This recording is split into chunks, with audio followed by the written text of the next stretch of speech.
Bien, estamos ahora con el general, vamos a comenzar el programa con el general Clemente Noel, el primer jefe político militar ayacucho de la zona de emergencia, digamos, el año designado, el año 82, ¿no es cierto? A fines del 81. El 24 de diciembre del 82. 82, sí, efectivamente. General, buenas noches, en primer lugar. Buenas noches. ¿Qué tal? ¿Cómo Ay, está? ¿Cómo le va? Sé que hace años que no consigue una entrevista en la televisión, ¿no es cierto? He procurado no intervenir ya porque estos 20 años han significado muchos problemas para mí y para mi familia. Me imagino. Bueno, comencemos, vayamos directamente al grano. Sé que usted ha estado en algún momento en la Comisión de la Verdad, dando su versión de los hechos. ¿Cuál es en general su versión? Porque, digamos, ha habido varias acusaciones, por decirlo así, que ha recibido su gestión al frente de la zona de emergencia en ese momento.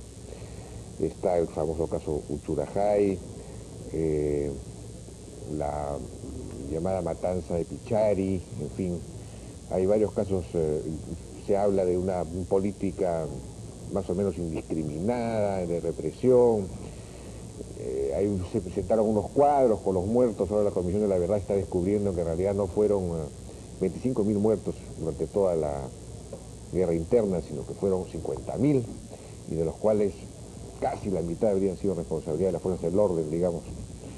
Y dentro de eso, en el primer periodo, el periodo del presidente Belaúnde, el segundo gobierno de Belaúnde, hubo una cantidad importante. Entonces usted fue jefe militar en ese momento. ¿Qué tiene usted que responder a esas imputaciones? Bueno, esas imputaciones no tienen ningún asidero legal. Durante estos 20 años yo he recibido denuncias de tierra arrasada, guerra polpotiana, violaciones de derechos humanos indiscriminados, pero todo eso es falso, todo eso es falso. Y esta oportunidad me permite decir cosas que no las he dicho. En principio, ni tierra arrasada, ni guerra polpotiana, ni violaciones de derechos humanos están en los planes de operaciones nuestros, ni en la doctrina del ejército. La escuela militar no forma criminales, la escuela militar forma soldados, defensores de la patria, de los derechos humanos. Yo creo que más bien los comentaristas que se han llenado la boca con estos infundios deben reflexionar. Yo quisiera que estuvieran una semana en las zonas de emergencia, en las zonas de combate, a ver cómo es la cosa. No sé si se puede responder con flores o con pétalos de rosas para cuando uno recibe la agresión de fuegos, de galgas, de granadas lanzadas con ondas caseras. Cuando comunidades enteras marchan delante y los empujan. Los subversivos actuaron en esa forma en misericordia. Hay muchos casos que la población no conoce. Hay casos relatados por el exdiputado Valencia, que tiene un libro de los horrores que ha cometido Sendero Luminoso. Cuando nosotros hemos intervenido, dicen, entramos a tintas y a locas, sin saber qué hacíamos. Todo eso es falso. Nosotros, en el Ejército, en la Fuerza Armada, tenemos planes para la defensa interior del territorio. Mi zona era la segunda zona, la zona nacional del centro, con sus zonas. Mi subzona era la E que correspondía a mi división, los departamentos de Huánuco, Cerro de Pasco, Junín, Ayacucho, Huancavelica y una parte del departamento de Apurímac. Entonces yo no me empleo, no me puedo imaginar que digan que no teníamos conocimiento de nada. Yo acababa de ser jefe del servicio de inteligencia. Tenía conocimiento de cómo estaba. Y a mí me mandaron a la zona, efectivamente, por conocer el problema, no por ignorarlo. Pero no se sabe, el gobierno que entra, el gobierno del presidente Belaúnde, no recibe ningún informe de inteligencia respecto de que se estaba gestando esta guerra popular o esta insurrección armada. Creo que en el relevo que hizo el gobierno militar del general Morales Bermúdez al presidente constitucional Fernando Belaúnde, hubo un relevo de ministros y los ministros informaron a los ministros entrantes. Le pusieron en conocimiento que había un problema de subversión que iba a generarse próximamente. Preguntaron cuál es el costo. Desgraciadamente el señor José María de la Jara ya murió y no puede certificar lo que le dijo al general Arias Graciani.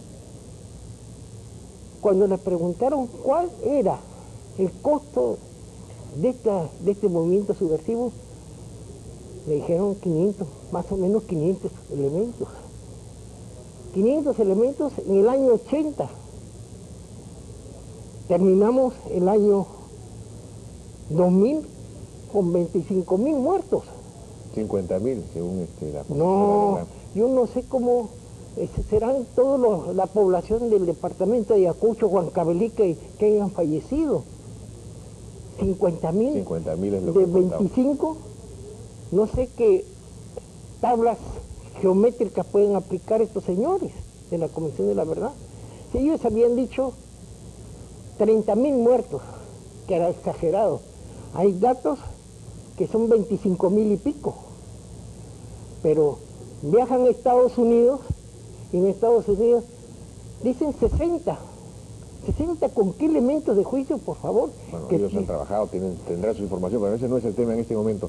Lo que yo quería preguntarle era, usted señala que usted no practicó esa política de tierra arrasada, polpotiana, en fin, pero sí es cierto que, digamos, la estrategia de la Fuerza Armada cambió muy claramente a partir del año 90, sobre todo cuando se establece una especie de alianza con las comunidades campesinas, incluso se les da armas a las rondas campesinas, en el sentido de que el campesino ya no es visto como un potencial enemigo. Yo me imagino que las Fuerzas Armadas, cuando ingresaron en su época al campo, como no conocían bien quizás quién era quién, pese a sus servicios de inteligencia, claro, llegaban a una comunidad y partían del supuesto de que todos podían ser potencialmente generistas o enemigos, y entonces quizás se adelantaban a los hechos o veían algún movimiento sospechoso y disparaban, y se producían de esa forma muertes indiscriminadas. Eso es lo que ya no ocurre, digamos, a partir de cierto momento, en 90, en particular en 90, 91, cuando se considera que las comunidades son amigas, se llega con asistencia cívica, con alimentos, y se establece una serie de armas, y entonces se pone a las comunidades a combatir en buena cuenta. Esa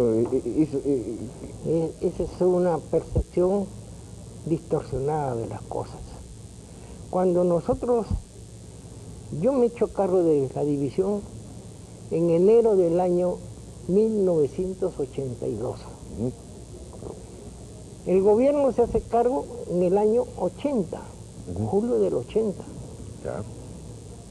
Hasta el 83, que sale el Ejército Guerrillero Popular, han pasado 23 meses. 23 meses que el gobierno le entregó a la policía el control de las Fuerzas Armadas de conformidad al artículo 231 de la Constitución del 79. Del 80 hacia adelante se cometen una serie de asesinatos, una serie de violaciones de derechos humanos, masacres a comunidades completas. Es ahí donde el presidente Belaúnde es presionado por los elementos políticos que a patadas le tocan la puerta del palacio para que entre la Fuerza Armada. Entonces, yo recibo de mi comandante general una llamada desde el despacho del presidente de la República el 22 de diciembre, en que me dice: general, usted el día de mañana a las 8 de la mañana se presenta al comando conjunto con las previsiones y los planes de operaciones que haya formulado. Tiene que salir a las 12 de la noche de Huancayo con su Estado Mayor y venir al Círculo Militar a las 8 de la mañana en el Comando Conjunto. En el Comando Conjunto se expusieron los planes modificados de la defensa interior del territorio, porque durante el año 82, menos mal, yo preparé a mi división para entrar a este conflicto. Preparé con 2 periodos de instrucción de alta montaña. El soldado, el oficial tenía que ser mejor caminante, mejor guerrillero que el mismo senderista. Esta instrucción de tipo comando se llevó a cabo durante 14 semanas en un periodo, 14 semanas en el segundo, maniobras generales de la división. Estábamos preparados. Le cambié el rostro a mi división. No era para la guerra convencional, sino para una guerra interna. Por el avance que había tenido el senderismo y por la eliminación de las fuerzas policiales, que primero comenzaron con la Policía de Investigaciones, segundo con la Policía Guardia Republicana y tercero con la Guardia Civil. Cuando ya no pudieron ir, entra el ejército. Yo expongo en el Comando Conjunto los planes de intervención, de pacificación y de consolidación. Planes que no tienen un tiempo determinado, sino que se dan la mano en un momento, cuando se van solucionando, se van intercalando. Durante el año 83 hemos tenido conflagraciones muy grandes, porque los departamentos de Ayacucho, Huancavelica, Apurímac eran zonas liberadas en poder de la subversión, con elementos del Partido Comunista como comisarios, comisarios de Hacienda, de Asuntos Judiciales, etc. Entonces actuaban en todos los campos. Pero yo lo que quiero decirles, el político ordena a la Fuerza Armada. Yo en primer lugar fui como jefe militar, jefe de la segunda división, pero en el mes de febrero me apareció el sombrero de jefe político. El político me puso el sombrero de político, y el político se arrimó, y a los militares le dan ese título jefe político militar. No debió ser así. No, y eso es lo que tiene que corregir el Congreso de la República, darle el marco legal a estas cosas, porque al militar se le hace responsable, como ha sucedido en Puno. El político ordena que ingrese la Fuerza Armada a contener una manifestación. El presidente Belaúnde le dio instrucciones acerca de, digamos, cómo debía ser de alguna forma la acción. Yo ingresé al Comando Conjunto, expuse, me dijeron a las 3 de la tarde, exposiciones de planes de operaciones en el Palacio de Gobierno al Consejo de Defensa Nacional. En el Consejo de Defensa Nacional expuse los planes. El presidente Belaúnde me aprobó los planes. Me dijo: general, sus planes están aprobados, usted va a entrar en apoyo de la fuerza policial. Yo miré al presidente del Comando Conjunto, ¿qué cosa es esto? Nos hemos convertido en fuerza de apoyo para la policía, fuerza auxiliar de la policía. Entonces, como no hablaron nadie, yo prendí el micro. Y dije: señor presidente, antes de clausurar, quisiera formular una pregunta. Adelante, me dijo. Señor presidente, ¿voy a combatir o no? Le apagué el micro. Presidente, recuerdo mucho que se rascó la cabeza. Me dijo: general, usted combate con toda energía y tiene el apoyo del gobierno constitucional. Gracias, señor presidente, me ha restablecido mi Bueno, pero regresemos al terreno. Usted tenía estas tropas preparadas que usted había preparado con anticipación, ¿sí?, para la guerra de montaña, etcétera. La zona era una zona liberada, efectivamente, comunidades que tenían autoridades nombradas por Sendero eventualmente en algunos terrenos, etcétera. Entonces ustedes llegaban a una comunidad y entonces se enfrentaban pues a la comunidad. No, Ese es el problema. Fíjate, Jaime, los planes de operaciones nuestros movieron tropas de la Merced, de Jauja, de Huancayo, de Pampas y de Lima. Llegamos vía terrestre y vía aérea. Llegamos el 24 de diciembre. El 24 de diciembre estaba previsto por la Senderos Luminosos darle un baño de sangre que llamaron la Navidad Sangrienta. Navidad Sangrienta que no se produjo por la llegada nuestra. Pero de ahí yo tenía que distribuir a mi gente a las diferentes bases de contraguerrilla. Y para llegar a la fase contraguerrilla se tuvo que pelear arduamente. Combatimos con una ferocidad tremenda. Los elementos del Ejército Popular de Abimael Guzmán estaban con la moral combativa muy alta, en razón de haber eliminado a las fuerzas policiales una por una. Y cuando lo relevé a... Pero ellos no daban combate abierto en el terreno. Normalmente Sendero atacaba cuando se sentía en superioridad de condiciones, atacaba pues puestos policiales precisamente, o en fin, incursionaba en un pueblo, volaba la municipalidad, eventualmente asesinaba al alcalde y después se iban, pero no se enfrentaban así abiertamente, en campo abierto, digamos. No, en campo abierto no, es una guerra regular. Por eso le digo. Es una guerra regular. ¿En qué? Cuando usted me dice que habían combates para poder llegar a sus bases contra subversivas. Hemos peleado con ellos. Ellos nos las menaban de las comunidades, las tiraban encima de las tropas. Ellos tiraban a las comunidades, a las mesnadas. Sí. Lanzaban a las comunidades, pero ellos estarían detrás o adelante. Atrás, mezclados. Uno no sabía con quién estás combatiendo. Granadas caseras preparadas con vidrios, con clavos, lanzadas con ondas a 200 metros. Con esa gente no se podía, no sabíamos cuál era la ideología de cada... Bueno, en ese caso sí se explica entonces que haya podido haber una cantidad importante de muertos de población civil que era arrastrada, digamos, por Sendero Luminoso a estos combates. Los aventaban contra comunidades contra las fuerzas del orden. ¿Pero estas comunidades aceptaban? El poblador del Ande siempre se ha plegado al más fuerte. El más fuerte era Sendero Luminoso, que por el terror los tenían dominados. No, pero por ejemplo el caso de Uchurajay.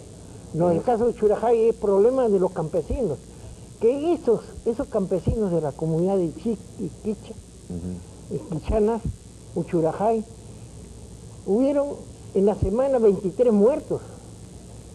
Y después vinieron los muertos de los periodistas. Es decir, las mismas comunidades ya se envalentonaron porque vieron la superioridad de las Fuerzas Armadas, entonces se plegaron, ya rechazaban al subversivo. El periodista Gorriti... La acusación de que las Fuerzas Armadas instigaron a estas comunidades para que, digamos, atacaran a cualquier elemento que apareciera por ahí. Eso no es cierto. Eso no es cierto. Bueno, eran comunidades que ya estaban organizándose contra Sendero.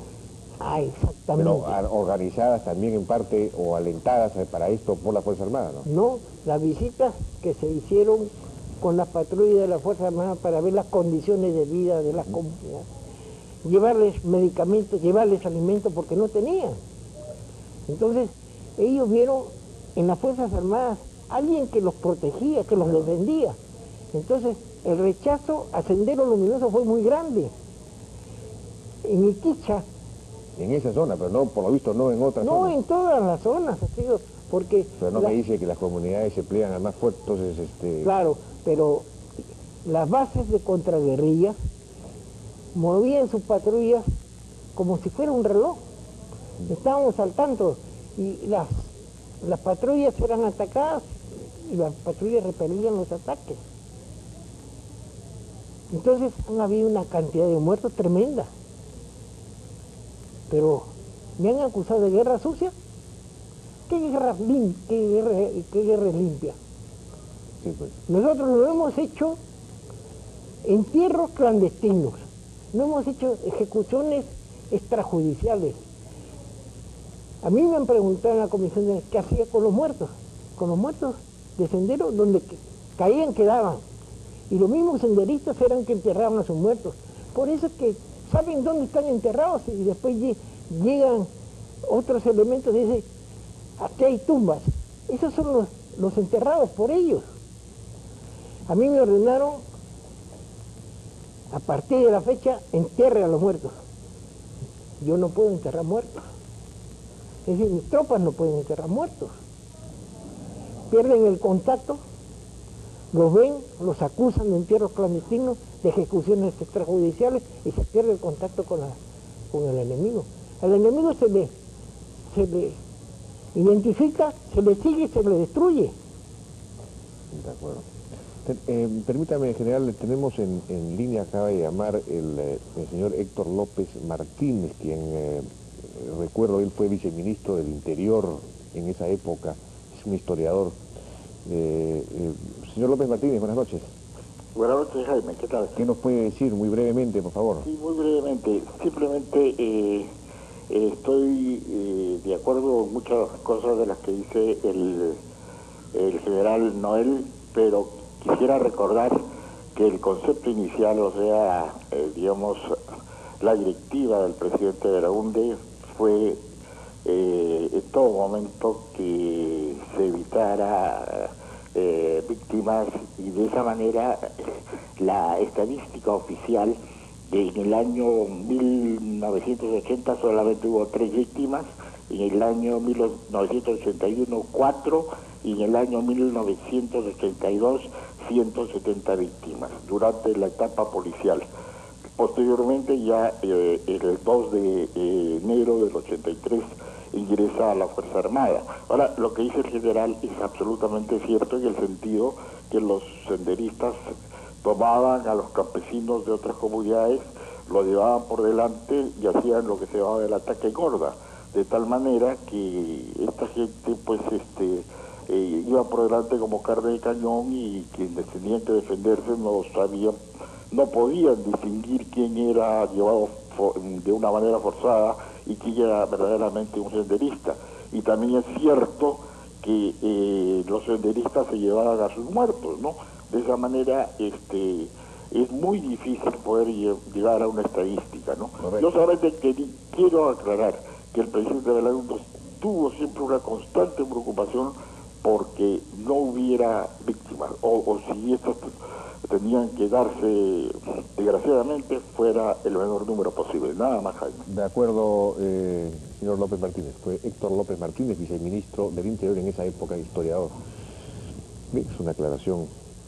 El presidente Belaúnde era un hombre muy humano, un hombre que pensaba en la solución de los problemas. El presidente Belaúnde, cuando llegó a Washington y yo estaba allá, me dijo: general, no sabe la falta que me ha hecho. El primer mandatario de la República a un general. Pero yo quiero poner las cosas en su sitio. La guerra contra el terrorismo es problema de todos los peruanos.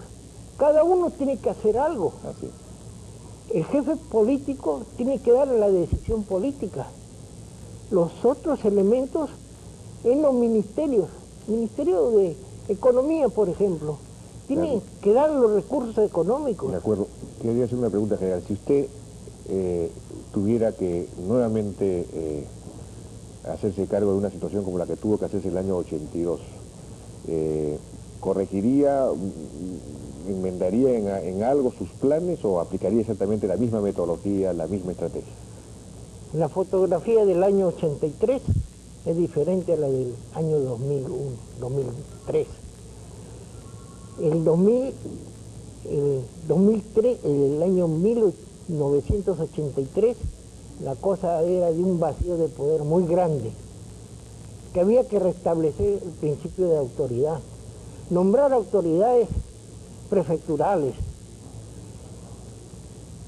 nombrar edilicias y obligar a los diferentes sectores que integraban el organismo de desarrollo a que cumplieran la misión que tenían. Yo he estado del 24 al 1 de enero, leí la memoria anual del Organismo de Desarrollo de Ayacucho y me encontré que los dineros que había dado el Estado, todos se habían consumido y que se habían alcanzado el 95% de las metas, todos los sectores. Los reuní y les pregunté. Abrí en una página y salió el director de transportes. Digo, usted dice que ha alcanzado el 95% de sus metas. Ese 95% significa gasto de 4.500 millones de soles. ¿Cuántos kilómetros ha mantenido? ¿Cuántos kilómetros ha hecho? Entonces, con 4 tractores, una motoniveladora y 2 volquetes, ha reparado 4.200 kilómetros de carreteras. De acuerdo, pero yo lo que le preguntaba es, 20 años después, con toda la experiencia, en fin, con la reflexión que usted puede haber hecho, ¿habría aplicado la misma estrategia o hubiera introducido algunas mejoras? Si las condiciones fueran las mismas, la misma estrategia. ¿La misma? La misma estrategia. La misma estrategia. Yo no tengo ningún cargo de conciencia. Creo que más bien la nación peruana está en deuda con el militar. El agradecimiento nunca se ha producido. La seguridad que se le ha dado al país es la que han disfrutado aquí en Lima. Cuando el terrorismo llegó a Lima y atacó Canal 2 y atacó Miraflores, entonces ahí recién se dieron cuenta cuánto daño hacían estas fuerzas. ¿Cuántas torres de alta tensión creen que se han bajado? Cualquier cantidad. 400 y pico. ¿Cuántos millones de soles ha costado en esa época? Igualito que nuestra deuda externa. Pero cuando usted se retira de Ayacucho, ya para ir terminando, ¿había ganado o perdido? Ya tenía casi lograda la pacificación. ¿Sí? ¿Y qué pasó? No, es que en el mes de octubre, Sendero Luminoso había planificado el incendio de la pradera. Y no recuerdo qué, pero es un domingo en el mes de octubre, que simultáneamente atacan a todas las bases y solamente encuentran un éxito en la base de Churcampa, donde un oficial de policía se había ido a jugar un partido de fútbol. Le roban el armamento, los radios y todo. Pero en todas las 20 y tantas bases de contraguerrilla sufren bajas importantes. Eso se dio cuenta el presidente de la República, se dio cuenta el Consejo de Defensa Nacional. El Consejo de Defensa Nacional no ignoraba estas cosas. Lo que no entendía que los señores ministros de Estado tenían responsabilidad en este problema, en el campo político, en el campo económico, en el campo psicosocial, y el militar era el otro. Hemos procurado tener informado al presidente de la República sin engaños, con la verdad, meridiana y la verdad, sin engañar a nadie, con el sacrificio de miles de soldados. De acuerdo. General, bueno, lamentablemente nos ha ganado el tiempo, ha sido muy interesante su testimonio. Muchísimas gracias por su participación en la hora N. Gracias, Jaime. Gracias.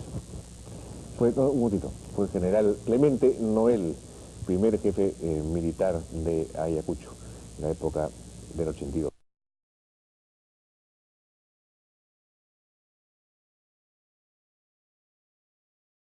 pues usted fue jefe militar en ese momento.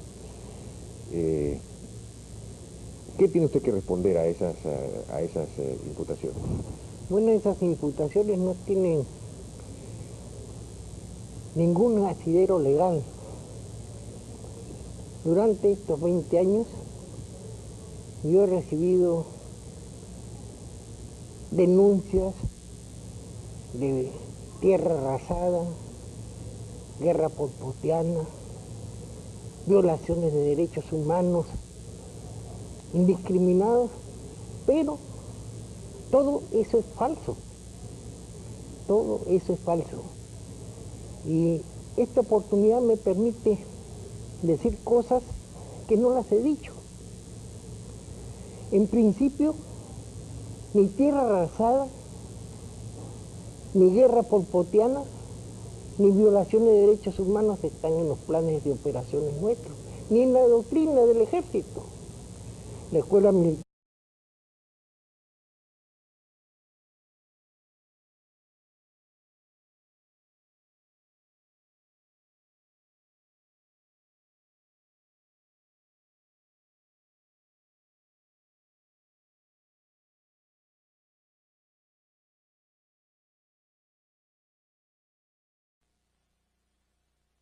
Bien, estamos ahora con el general, vamos a comenzar el programa con el general Clemente Noel, el primer jefe político militar ayacucho de la zona de emergencia, digamos, el año designado, el año 82, ¿no es cierto?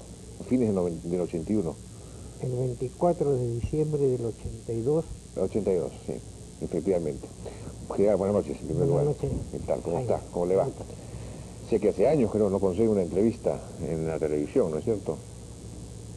He procurado no intervenir ya porque estos 20 años han significado muchos problemas para mí y para mi familia. Diputado Valencia, que tiene un libro de los horrores que ha cometido Sendero Luminoso.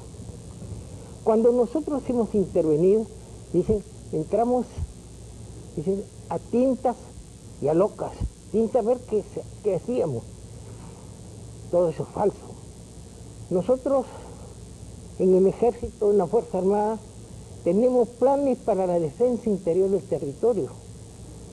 Mi zona era la segunda zona, la zona nacional del centro, con sus zonas. Y su zona era la E que correspondía a mi división, los departamentos de Huánuco, Cerro de Pasco, Junín,